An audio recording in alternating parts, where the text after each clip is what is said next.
सोते समय आपको बहुत सावधान रहना है। और प्रायः गलती सोते समय करते हैं उपासक की, कोई प्रपंच की बात याद करते हुए या मोबाइल देखते हुए या कोई गंदी चेष्टाओं का आपकी रात बेकार चली जाएगी। अगर गंदी चेष्टा हो गई तो सुबह भी बेकार हो जाएगी, दिन भी बेकार हो जाएगा, निरुत्साहित हो जाओगे। सोते समय आपको समय नहीं देना व्यर्थ चिंतन का। उसी समय विषय चिंतन होता है, उसी समय विषय भोग की आकांक्षा जागृत होती, उसी समय विषय देखने की इच्छा होती। मोबाइल है तो जिस समय आप अपनी शैया पर जाएं स्विच ऑफ कर दें।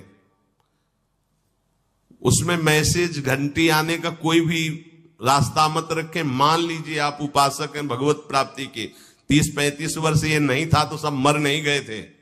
और बोले इमरजेंसी, जब इसकी 30-35 वर्ष से पहले इसकी कोई रचना नहीं थी, मुझे लगता है, क्योंकि 30-35 वर्ष में ही इसका विस्तार देखा है। नहीं तो कभी किसी के पास मोबाइल नहीं। कोई बड़े अधिकारी तो इतना बड़ा वो, इतना बड़ा वाला वो ऐसे रखते थे। वासना की क्रीड़ा, और तुम उस क्रीड़ा को देखना चाहते हो। परमार्थ के पथिक हो, देखना है तो प्रभु को देखने की वृत्ति रखो, अन्यथा मूंद लो आंखें। प्यारे, महान फल प्राप्त करोगे। सबसे प्रार्थना है एकांत में मोबाइल रूपी दुश्मन से बचो, क्योंकि जब आप गंदी बात कहीं देखोगे तो आपके अंदर वैसे ही चिंतन बनेगा, वो ऐसे ही लगेगा मैं भी ऐसा करूं, मैं भी ऐसा भोगूं, मैं भी ऐसा देखूं। मान लीजिए आप, जब हमारे शास्त्र कहते कि पशु पक्षियों के मैथुन को भी नहीं देखना है, अगर ऐसा एक बार दृष्टि पड़े तो मानसिक प्रणाम करके दोबारा दृष्टि ना देना। और आप मोबाइल में ऐसी चेष्टाएं देखोगे, कैसे आप भगवत भजन करोगे? कैसे भगवत प्राप्ति का उद्देश्य रख पाओगे? ये कलयुग की बहुत महीन चाल है कि उसके बिना काम नहीं चलेगा और हम तुम्हें काम से युक्त कर देंगे।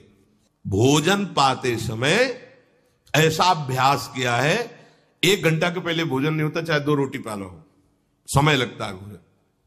आराम, एक एक नाम, एक कुछ भी अल्लाह मचाओ, कोई फर्क नहीं पड़ेगा, अपना चलेगा।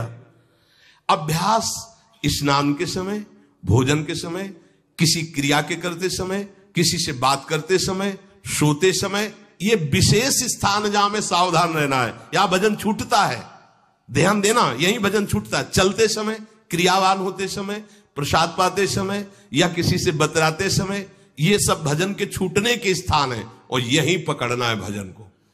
जब आपको बिल्कुल न लगे तो मानसिक सब बंद कर दो और गुनगुनाने लगो। जो धुनी आपको अच्छी लगे उसी में नाम, कोई नाम लेके, संसार का चिंतन न होने पावे, चाहे जो कुछ तुम जहां तुम्हारा मन आवे, गंगावरी गोदावरी कुछ भी, भागवतिक चिंतन के सिवा संसार के चिंतन न होने पाए। पहले ऐसे अनन्य बनो, फिर बाद में अनन्यता आती। रसना कटो जो अनरट। हाँ भी विषय चिंतन कर रहे हैं, प्रपंच कर रहे हैं, बोले रसना कटो जो अनरटो।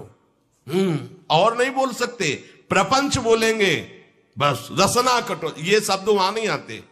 पहले हम आपको छूट देते हैं। भक्त चरित्र, भगवान के चरित्र, नाम, कीर्तन, मंत्र, जो भी चाहो, संसार का चिंतन मत होने देना। पहले ये पकड़ो, फिर आगे चल करके जब पवित्र हृदय होगा तब ये निष्ठा आती। रसना कटो जो अन रटो, निरखियन फुटो नयन। मन के अनुकूल चलने की बात को तुम्हें रोकना होगा, तभी तुम्हारे अंदर यदि क्षंतो, ऐसी इच्छा जागृत होगी। पक्का पक्का ऐसा ही है। जब हम किसी विषय के वेग को सहते हैं, विषय नहीं भोगते, तो मन बहुत जलाता है। उस जलन में फिर एक ही बात होती है, बस भगवत प्राप्ति हो जाए, झंझट खत्म हो जाए।